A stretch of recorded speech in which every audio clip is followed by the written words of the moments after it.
Ma abbiamo una programmazione che è stata condivisa con l'assessorato alla protezione civile, frutto di un'intesa che si è raggiunta nella cabina di regia. Sono 6 milioni di euro che oggi nel corso di questo incontro credo che AICA avrà modo di comunicare quando inizieranno i lavori, perché i soldi sono stati disposti, non sono ancora stati, voglio dire, consegnati nelle mani dell'amministrazione, però essendo un'ordinanza di protezione civile c'è la certezza del pagamento e quindi i lavori possono iniziare.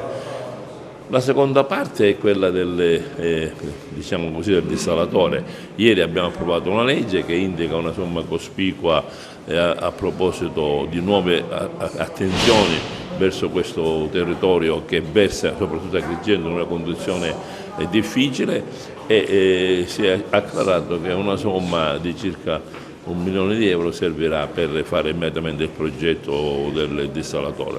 Da questo nasce poi subito la procedura della gara d'appalto che nel giro di 3 mesi dovrebbe essere realizzabile. Sono procedure molto rapide che riguardano in buona sostanza un intervento di moduli che si dovrebbero collocare a Porto Empedocle e che garantirebbero una quantità di almeno 100 luci d'acqua a seconda.